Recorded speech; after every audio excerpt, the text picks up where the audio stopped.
Earlier this week, 79-year-old Duchess of Gloucester arrived in Bermuda to begin a royal tour on behalf of King Charles III and Queen Camilla. If the name Birgitte does not ring a bell, you are not alone. This reserved yet tireless member of the British monarchy has remained for decades one of the most devoted and hardworking figures in the royal family, preferring quiet dedication over fame and letting her work speak for itself. Once a young girl from the Danish city of Odense, the birthplace of Hans Christian Andersen, could never have imagined that she would live out her own kind of fairy tale, becoming a duchess and earning a reputation as one of the most dependable pillars of the British crown. Her current visit to Bermuda is connected to one of her many duties. She serves as colonel of the Royal Bermuda Regiment, which this year celebrates its 60th anniversary.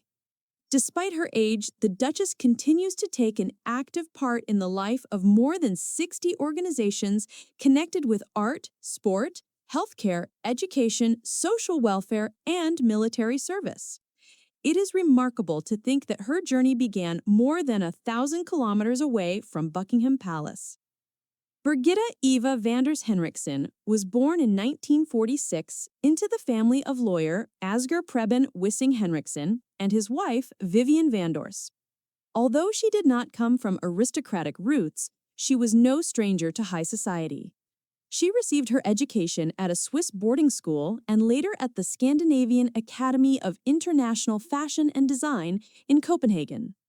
After her parents' divorce in 1966, Birgitte took her mother's maiden name, Vandors.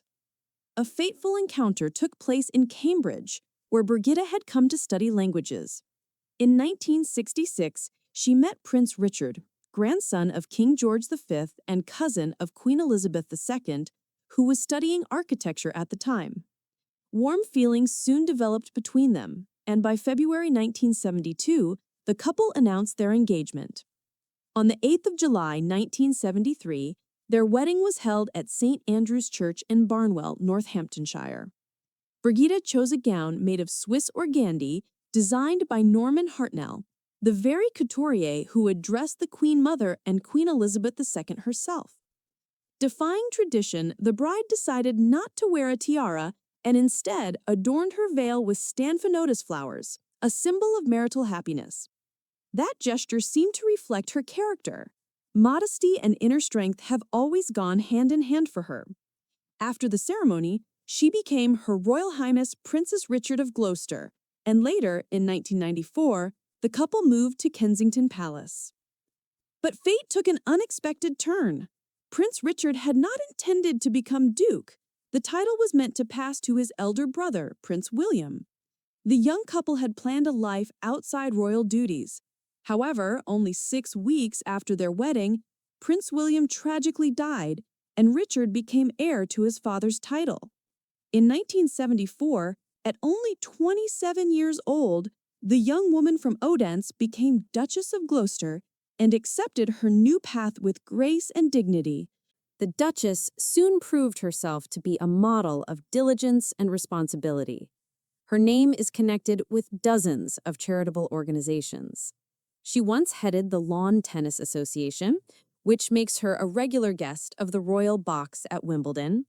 She has supported the National Asthma Campaign and the Society for the Protection of Children, and she became patron of the Royal Academy of Music, continuing the legacy once started by Princess Diana.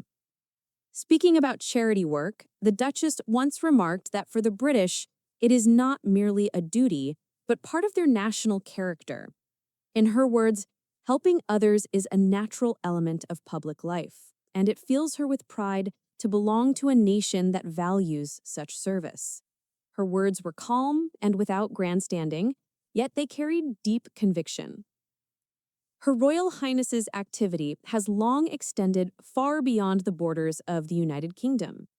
As early as 1973, she accompanied her husband to the celebration of the 70th birthday of King Olav V of Norway.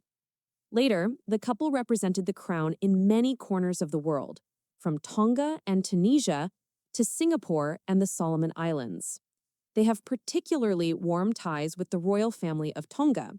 The Duke and Duchess represented Queen Elizabeth II at the funeral of King Taufaha Hu Topu IV in 2006, and at the coronation of his successor, King George Topu V in 2008. The Duchess has also traveled alone on many occasions. In 2015, she visited Bermuda in her capacity as Colonel of the Royal Bermuda Regiment. Her diplomatic skills were frequently noted by Queen Elizabeth II herself, who trusted Birgitte to represent the monarchy at important international events, and entrusted her with patronage of Royal Navy ships, HMS Gloucester and HMS Sandown.